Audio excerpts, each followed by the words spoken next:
Cuando murió la época dorada del custom, de las cruiser, de cuando todas las japonesas se peleaban contra la Harley, entre la Suzuki y la Yamaha, entre la Honda, entre quién tenía la punta, en quién era la mejor, el que sacaba el nuevo invento, el nuevo motor. Cuando murió esa competencia linda, hermosa y preciosa. Ahorita el único que saca la cara es Harley, con sus custom que hasta la actualidad las tienen, y todas las japonesas van matando de poco a poco las cruisers. Les tengo un video hermoso, precioso, lindo y bello que tienen que verlo. Véanlo conmigo. Vamos a verlo. In today's motorcycle market, vintage style cruisers are all the rage, especially those from Milwaukee. But in the last few years, Japanese brand cruisers have come into their own. Once dismissed as Harley wannabes, they now command their own very loyal audience and provide cruiser buyers with a dazzling array of sizes and engine displacements. But the most popular ones are still the big ones.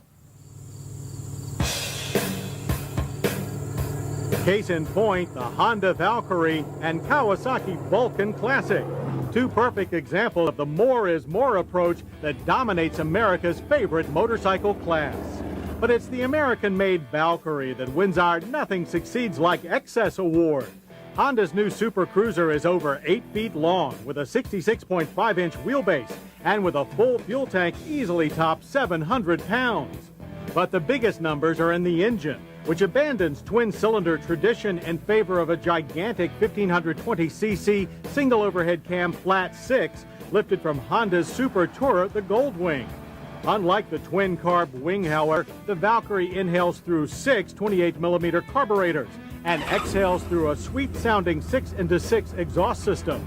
The rest of the package is equally imposing. The seat's width almost cancels out its low 29.1-inch height, while the buckhorn handlebars spread a full 38 inches across, above a broad 5.3-gallon fuel tank.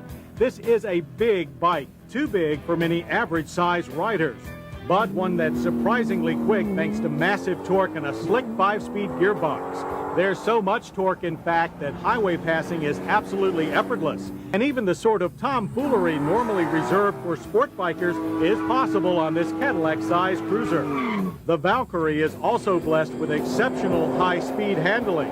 That's thanks to a set of sport bike-style 45mm inverted forks up front and stout preload adjustable shocks out back. Remember, however, that you need a lot of muscle to turn such a big bike at speed, but only a light squeeze of the brake lever to put 3 big discs to work. A cruiser's forte, however, is relaxed rides on country roads where you appreciate the smooth engine and fine ride, as well as the comfortable passenger accommodations, though highway travel demands a windscreen since the wide bars plant you squarely in the breeze. A properly equipped Valkyrie Tourer model is now available. If you want a Valkyrie, cough up at least $12,499. Two-tone paint kicks it up a notch to $12,799. Not cheap, but well worth it for the fastest, most sophisticated cruiser available. But if you prefer something more traditional, then look to the other half of our prodigious pair. The Kawasaki Vulcan 1500 Classic is almost a pure American-style cruiser.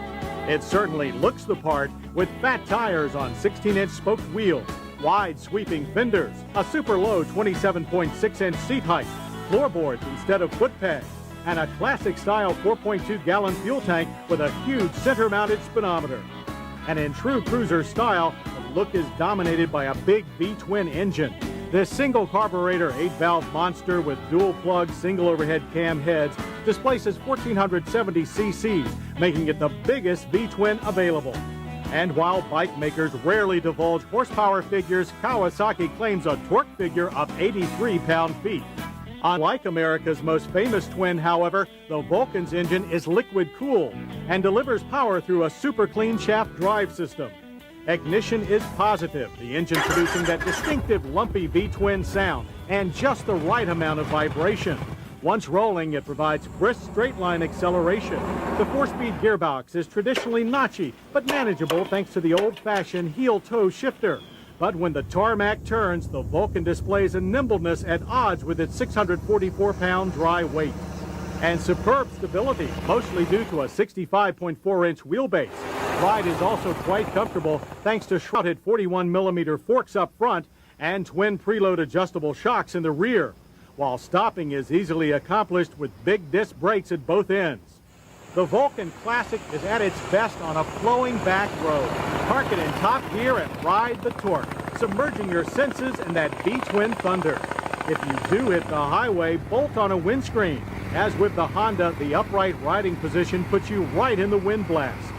But Kawasaki's Mega Vulcan isn't necessarily a long-haul bike. It is a fun bike. In fact, it's the most fun we've had on two wheels in some time. And it's reasonably priced. At $10,699, the Kawasaki 1500 Vulcan Classic is one of the largest yet least expensive big cruisers available. And there's no waiting list. Japanese brand cruisers like the Honda Valkyrie and Kawasaki Vulcan Classic have come a long way and offer motorcycle riders a selection that ranges from old guard to cutting edge, in addition to value, performance, and style. They don't get any bigger or better than this.